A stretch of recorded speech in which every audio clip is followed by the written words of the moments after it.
वो सुख जो लंबे अभ्यास से आता है, जो दुख के अंत की ओर ले जाता है, जो पहले जहर के समान है लेकिन अंत में अमृत के समान है।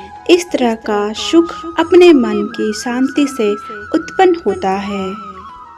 हमेशा दूसरों के कल्याण को ध्यान में रखकर अपना काम करें।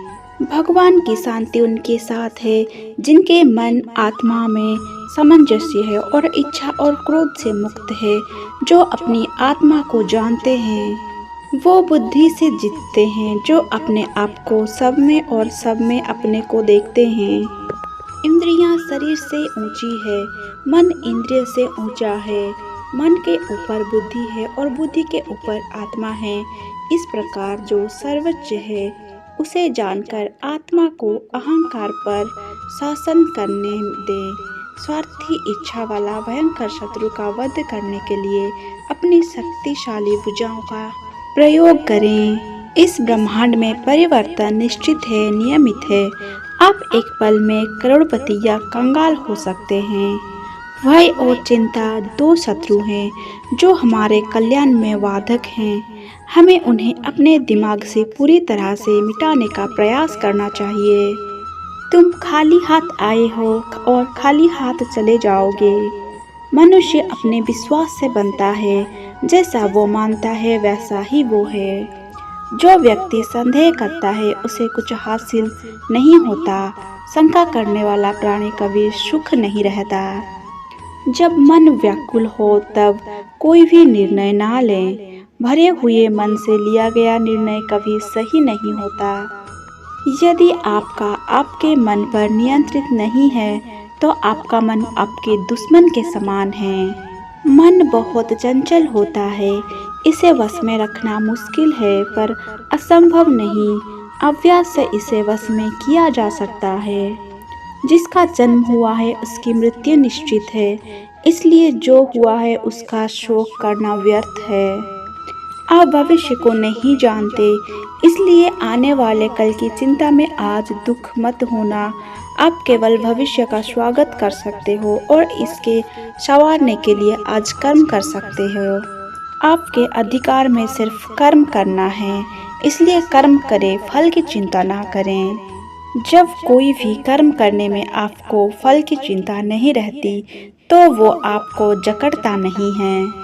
जो हो रहा है वो अच्छा हो रहा है, जो होगा वो भी अच्छा होगा, इसलिए व्यर्थ चिंता मत करें। आज जो आपका है वो कल किसी और का होगा और परसों किसी और का, इसलिए व्यर्थ चिंता मत करें। आत्मा अमर है, शरीर तो सिर्फ मिट्टी है। आत्मा ना पैदा होती है और ना ही मरती है। चाहे इस काल में या फिर आने वाले काल में कोई भी ऐसा व्यक्ति नहीं है जिसने अच्छे कर्म किए हो और उसका अंत बुरा हुआ हो।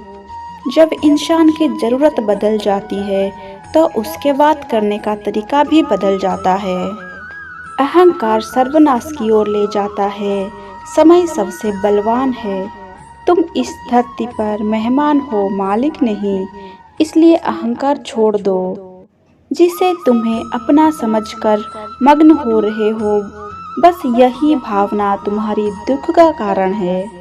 मैं सभी प्राणियों का समान रूप से देखता हूँ, ना मुझे कोई कम प्रिय है ना अधिक, लेकिन जो मेरी प्रेम पूर्वक आराधना करते हैं वो मुझ में निहित है और मैं उनके जीवन में आता हूँ। अपने आत्मज्ञान की तलवार से अपने हृदय की अज्ञान संदेश को काट कर फेंक दो। उठो, अनुशासित रहो। यदि आप धर्म करोगे तो आपको ईश्वर से मांगना पड़ेगा, लेकिन यदि आप कर्म करोगे तो ईश्वर को आपको देना पड़ेगा। जिस प्रकार सूर्य उगती है अंधकार मिट जाता है, उसी प्रकार से ही ज्ञान की प्राप्ति से अज्ञान का अंत हो जाता है और सभी वस्तुएं अपने वास्तविक रूप में दिखने लगती है।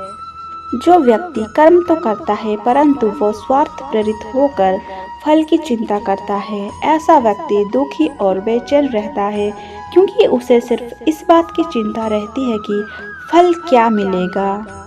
उससे मत डरो जो वास्तविक नहीं है, ना कभी था और ना कभी होगा। जो वास्तविक है वो हमेशा रहेगा, उसे नष्ट नहीं किया जा सकता। लोग आपके अपमान के बारे में हमेशा बात करेंगे। सम्मानित व्यक्ति के लिए अपमान मृत्यु से भी बढ़कर है।